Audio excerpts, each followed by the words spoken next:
നമസ്കാരം, ഭാരത് ലൈവിലേക്ക് സ്വാഗതം. അദാനിക്കെതിരെ US securities and exchange commission അയച്ച നോട്ടീസ് മോദി പൂഴ്ത്തിവെച്ചുവെന്ന രാഹുലിന്റെ പുതിയ നുണബോംബ്. അദാനിക്കെതിരെ US securities and exchange commission അയച്ച കോടതി നോട്ടീസ് മോദി ഒരു വർഷക്കാലം പൂഴ്ത്തിവെച്ചുവെന്ന പുതിയ നുണബോംബുമായാണ് രാഹുൽ ഗാന്ധി വീണ്ടും രംഗത്ത് വന്നത്. എന്നാൽ വേണ്ടത്ര ആധികാരികതയില്ലാതെ വന്ന നോട്ടീസ് ആയിരുന്നു ഇതെന്നും അതിനാലാണ് അത് 2 തവണ തള്ളിയതെന്നും കേന്ദ്ര നിയമ മന്ത്രാലയം നേരത്തെ വ്യക്തമാക്കിയതാണ്. ഇത് മറച്ചുവെച്ചാണ് രാഹുൽ ഗാന്ധി വീണ്ടും നുണപ്രചരണം നടത്തുന്നത്. ഈ നോട്ടീസിൽ മഷി ഉപയോഗിച്ചുള്ള ഒപ്പില്ലായിരുന്നു, ഔദ്യോഗിക സീലില്ലായിരുന്നു. അതുപോലെ അദാനിക്കും സാഗർ അദാനിക്കുമുള്ള നോട്ടീസ് കേന്ദ്ര നിയമ മന്ത്രാലയത്തിനാണോ നൽകേണ്ടത് എന്ന സാങ്കേതിക പ്രശ്നവും ഉണ്ടായിരുന്നു. ഇതെല്ലാം കാരണം 2 തവണ കേന്ദ്ര നിയമ മന്ത്രാലയം ഈ നോട്ടീസ് തിരിച്ചയച്ചു. 2025 മെയ് മാസത്തിലും 2025 ഡിസംബർ മാസത്തിലുമാണ് നോട്ടീസ് വന്നത്. ഇതോടെ ഇമെയിൽ വഴി നേരിട്ട് നോട്ടീസ് നൽകാമെന്ന് US securities and exchange commission തീരുമാനിക്കുകയായിരുന്നു. ഇന്ത്യയിലെ വിവിധ സംസ്ഥാനങ്ങൾക്ക് വൈദ്യുതോർജ്ജം വിൽക്കാനുള്ള കരാറുകൾ ലഭിക്കാൻ ഇന്ത്യൻ ഉദ്യോഗസ്ഥർക്ക് $280 മില്യൺ കൈക്കൂലി നൽകിയെന്ന് ആരോപിച്ചാണ് കേസ്. നേരത്തെ ന്യൂയോർക്കിലെ Eastern District US attorney Breon PS-ന്റെ office Gautam Adani, Sagar Adani, Adani Green Energy, Azure Power എന്നിവയ്ക്കെതിരെ ക്രിമിനൽ കുറ്റങ്ങൾ ചുമത്തുകയും ചെയ്തിട്ടുണ്ട്. അമേരിക്കയിലെ നിക്ഷേപകരെ സഹായിക്കുന്നതിനായി അവർ പണം മുടക്കുന്ന ലോകത്തിലെ എല്ലാ ബിസിനസിനെ സംബന്ധിച്ചും സത്യസന്ധമായ വിവരങ്ങൾ മാത്രം വെളിപ്പെടുത്തുന്നുണ്ടോ എന്ന് പരിശോധിക്കലാണ് US securities and exchange commission എന്ന ഫെഡറൽ ഏജൻസിയുടെ പ്രധാന ഉത്തരവാദിത്തം. അദാനിയുടെ കമ്പനികളിൽ അമേരിക്കയിൽ നിന്നുള്ള നിക്ഷേപകർ പണം മുടക്കിയിട്ടുണ്ട്. അതിനാൽ അദാനി തെറ്റായ വിവരങ്ങൾ നൽകിയാൽ അത് US securities and exchange commission പരിശോധിക്കും. അങ്ങനെ ചെയ്തു എന്നാണ് അവർ അവകാശപ്പെടുന്നത്. എന്നാൽ ഈ അവകാശവാദത്തിന് പിന്നിൽ ഗൂഢാലോചനയും സംശയിക്കുന്നു. രാഷ്ട്രീയ പ്രേരിതമായി US-ൽ തട്ടിക്കൂട്ടിയെടുത്ത കേസാണ് അദാനിക്കെതിരായി ഈ കേസ് എന്ന് തുടക്കം മുതലേ ആരോപണം ഉയർത്തിയിരുന്നു. അമേരിക്കൻ ശതകോടീശ്വരനായ ജോർജ് സോറസ് അദ്ദേഹത്തിന്റെ സ്വാധീനവും അധികാരവും ഉപയോഗിച്ച US നീതിന്യായ വകുപ്പിലെ അറ്റോർണിയായ ബ്രിയോൺ പീസിനെ കൊണ്ട് അദാനിക്കെതിരെ കൈക്കൂലി കുറ്റം ചുമത്തിയെന്ന് ശക്തമായ ആരോപണം നിലനിൽക്കുന്നുണ്ട്. ജോ ബൈഡൻ എന്ന ഡെമോക്രാറ്റിക് പ്രസിഡന്റ് ഭരിക്കുമ്പോഴായിരുന്നു ഇത് സംഭവിച്ചത്. ഈ കേസ് ഡീപ് സ്റ്റേറ്റിന്റെ അജണ്ടയാണ്. ഇതിലെ ഒരു വിഭാഗം വിലയിരുത്തുന്നതും അങ്ങനെയാണ്. അതിന് കാരണമുണ്ട്. അദാനിയെ തകർക്കുക വഴി ഇന്ത്യയെ സാമ്പത്തികമായി തകർക്കുക എന്നാണ് ഡീപ് സ്റ്റേറ്റിന്റെ ലക്ഷ്യം. അതുവഴി ഇന്ത്യയിൽ മോദി സർക്കാരിനെ അട്ടിമറിച്ച് പാവ സർക്കാരാക്കി രാഹുൽ ഗാന്ധിയെ കൊണ്ടുവരിക എന്നതും ഡീപ് സ്റ്റേറ്റിന്റെ അജണ്ടയാണ്. അമേരിക്കയിലെ ആയുധ കമ്പനി ഉടമകളും എണ്ണ കമ്പനി ഉടമകളും രാഷ്ട്രീയ പ്രതിനിധികളും രഹസ്യാന്വേഷണ ഏജൻസി ഉദ്യോഗസ്ഥരും പാരമ്പര്യ സമ്പന്ന കുടുംബങ്ങളും എല്ലാം ചേർന്ന ഒരു സമാന്തര അധികാര വ്യവസ്ഥയാണ് ഡീപ് സ്റ്റേറ്റ്. നേരത്തെ അമേരിക്ക കേന്ദ്രീകൃതമായി പ്രവർത്തിച്ച ധനകാര്യ സ്ഥാപനമായ ഹിൻഡൻബർഗ് റിസർച്ച് അദാനിയെ തകർക്കാൻ വ്യാജ ആരോപണങ്ങൾ ഉയർത്തിയ സംഭവം ഇത്തരത്തിൽ ഓർക്കാവുന്നതാണ്. അദാനി പല കടലാസ് കമ്പനികളിലൂടെയും കള്ളപ്പണം വെളുപ്പിച്ച പണം ഉപയോഗിച്ച് തന്റെ കമ്പനികളുടെ ഓഹരി വില ഉയർത്തുകയാണ് എന്നായിരുന്നു ഹിൻഡൻബർഗ് അന്നുയർത്തിയ ആരോപണം. ഇതുപോലെ നിരവധി ആരോപണങ്ങൾ അദാനിക്കെതിരെ ഹിൻഡൻബർഗ് റിസർച്ച് എന്ന സ്ഥാപനം ഉയർത്തിയിരുന്നു.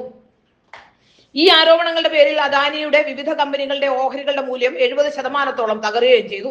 അന്ന് രാഹുൽ ഗാന്ധിയും ജയറാം രമേശും ഉൾപ്പെടെയുള്ള കോൺഗ്രസ് നേതാക്കൾ നിരന്തരം വാർത്താ സമ്മേളനം നടത്തി അദാനിക്കെതിരെ കേസെടുക്കണമെന്ന് ആവശ്യപ്പെട്ട് കടന്നാക്രമണം നടത്തിയിരുന്നു.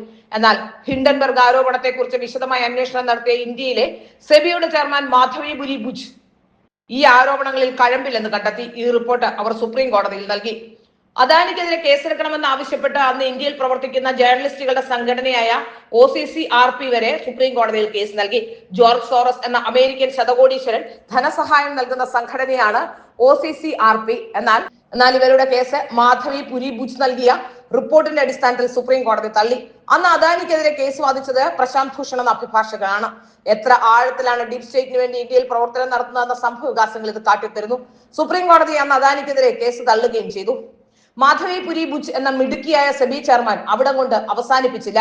അമേരിക്കയിലെ ഹിൻഡൻബർഗ് റിസർച്ച് എന്ന സ്ഥാപനത്തിന് അദാനിക്കെതിരെ വ്യാജമായ ആരോപണം ഉന്നയിച്ചതിന് കാരണം കാണിക്കണം എന്നാവശ്യപ്പെട്ട് അവർ നോട്ടീസ് അയച്ചു.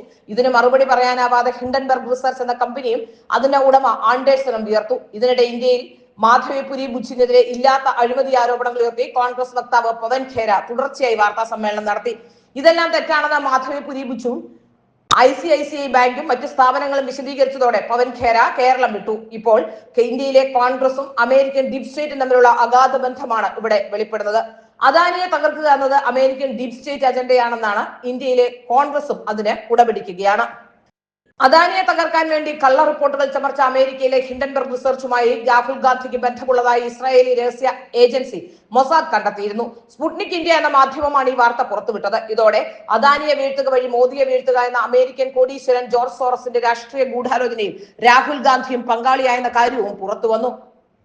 കോൺഗ്രസിന്റെ വിദേശ യൂണിറ്റായ ഇന്ത്യൻ ഓവർസീസ് കോൺഗ്രസിന്റെ അധ്യക്ഷനായ സാം പിത്രോഡയുടെ കമ്പ്യൂട്ടർ സെർവറുകൾ രഹസ്യമായി പരിശോധിച്ചപ്പോഴാണ് രാഹുൽ ഗാന്ധിയും ഹിൻഡൻബർഗ് റിസർച്ച് തമ്മിലുള്ള ബന്ധം സൂചിപ്പിക്കുന്ന രേഖകൾ ലഭിച്ചത്. ഇതോടെ അദാനിക്കെതിരെ 88 ചോദ്യങ്ങൾ ഉയർത്ത ഹിൻഡൻബർഗ് റിസർച്ചിന്റെ റിപ്പോർട്ട് അദാനിയെ തകർക്കുക എന്ന രാഷ്ട്രീയ അജണ്ടയുടെ ഭാഗമാണെന്ന കാര്യവും പുറത്തുവന്നു. സോണിയയുടെയും ഗാന്ധി കുടുംബത്തിന്റെയും വിശ്വസ്ത സേവകനാണ് സാം പിട്രോഡ. ഇയാൾ അമേരിക്കയിൽ നിന്നാണ് ഡീപ് സ്റ്റേറ്റുമായി അജണ്ട സെറ്റ് ചെയ്യുന്നത്. ഇതിനിടയിലാണ് അമേരിക്കയിൽ ഭരണമാറ്റം വന്നത്. ജോ ബൈഡന് പകരം ഡൊണാൾഡ് ട്രംപ് അധികാരത്തിൽ വന്നു. ട്രംപ് അധികാരത്തിൽ വന്നതോടെ കാര്യങ്ങൾ മാറി മറിഞ്ഞു. ഇതോടെ വ്യാജ ആരോപണങ്ങൾ ഉയർത്തിയതിന്റെ പേരിൽ മോദി സർക്കാർ ട്രംപ് വഴി നീക്കം നടത്തിയേക്കുമെന്ന് ഡെമോക്രാറ്റുകളുമായി ചങ്ങാത്തമുള്ള ഹിൻഡൻബർഗ് റിസർച്ച് ഉടമ നെറ്റ് ആൻഡേഴ്സൺ ഭയന്നു. അദ്ദേഹം അടുത്ത ദിവസം തന്നെ ഹിൻഡൻബർഗ് റിസർച്ച് എന്ന സ്ഥാപനം പ്രവർത്തനം അവസാനിപ്പിച്ചതായി പ്രഖ്യാപിച്ച് ഒളിവിൽ പോവുകയായിരുന്നു. ലോകത്തിലെ അഴിമതിക്കാരായ പല ബിസിനസ് സ്ഥാപനങ്ങളെയും തകർത്ത ചരിത്രമുള്ള ഹിൻഡൻബർഗ് റിസർച്ച് പക്ഷേ അദാനിക്ക് മോദി സർക്കാരിന് മുന്നിൽ അടിയറവ് പറയുന്നതാണ് കണ്ടത്. ഇതിനിടെ അദാനിക്കെതിരെ കൈക്കൂലി കുറ്റം ചുമത്തിയ ബ്രയോൺ പീസ് എന്ന ജഡ്ജിയുടെ നടപടി ഉൾപ്പെടെ ട്രംപിന്റെ അനുയായി ചോദ്യം ചെയ്തു. അറ്റോർണി ബ്രിയോൺ പീസിന്റെ ജീവിത പങ്കാളി Jacqueline Jones Peace Equals Justice Initiative എന്ന സ്ഥാപനത്തിന്റെ സീനിയർ അറ്റോർണിയാണ്. ബ്രയാൻ സ്റ്റീവൻസൺ എന്ന വ്യക്തിയാണ് ഈക്വൽ ജസ്റ്റിസ് ഇനിഷ്യേറ്റീവ് സ്ഥാപിച്ചത്. അദ്ദേഹം ജോർജ് സോറസിന്റെ ഓപ്പൺ സൊസൈറ്റി ഫൗണ്ടേഷൻ US പ്രോഗ്രാംസിൽ അംഗവുമാണ്. ഓപ്പൺ സൊസൈറ്റി ഫൗണ്ടേഷൻ ജോർജ് സോറസിന്റെ ഉടമസ്ഥയിലുള്ള NGO ആണ്. 2024 പൊതു തെരഞ്ഞെടുപ്പിൽ മോദി അട്ടിമറിക്കാൻ രാഹുൽ ഗാന്ധിക്ക് വേണ്ടി ജോഡോ യാത്ര സംഘടിപ്പിച്ചത് തന്നെ ജോർജ് സോറസിന്റെ ഓപ്പൺ സൊസൈറ്റി ഫൗണ്ടേഷൻ ആണെന്ന വിമർശനവും ഉയരുന്നു. ഓപ്പൺ സൊസൈറ്റി ഫൗണ്ടേഷന്റെ ഇന്ത്യൻ മേധാവിയും രാഹുൽ ഗാന്ധിക്കൊപ്പം ഭാരത് ജോഡോ യാത്രയിൽ നടന്നിരുന്നു. US നീതിന്യായ വകുപ്പിലെ അറ്റോർണി ജനറലിനോട് ട്രംപിന്റെ അനുയായ നേതാവ് എന്തിനീ വിധി പുറപ്പെടുവിച്ചതിന് വിശദീകരണം ചോദിച്ചു. ലോകത്തിലെ ഏറ്റവും വേഗത്തിൽ വളരുന്ന സമ്പദ് വ്യവസ്ഥ ഇന്ത്യയുടെ പ്രധാന ബിസിനസ്സുകാരനെ അദാനിക്കെതിരെ US കോടതി കുറ്റാരോപണം നടത്തുന്നത് ട്രംപ് സർക്കാരിനെ തന്നെ ലോകം തെറ്റിദ്ധരിക്കുന്നതിന് ഇടവരുമെന്നും ഈ നേതാവ് അഭിപ്രായപ്പെട്ടിരുന്നു. അതോടെ ഈ കേസ് തണുത്തു. പക്ഷേ ഡീപ് സ്റ്റേറ്റ് എന്ന ശക്തി വെറുതെ ഇരിക്കുന്നവരല്ല, അവർ അവസരത്തിന് കാത്തുനിന്നു.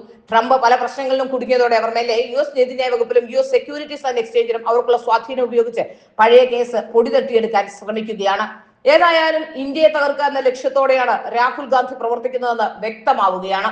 ഇത്തരം വ്യാജ ആരോപണങ്ങളിലൂടെ ഇന്ത്യയെ തകർക്കാനുള്ള ശ്രമമാണ് രാഹുൽ ഗാന്ധി നടത്തുന്നത്.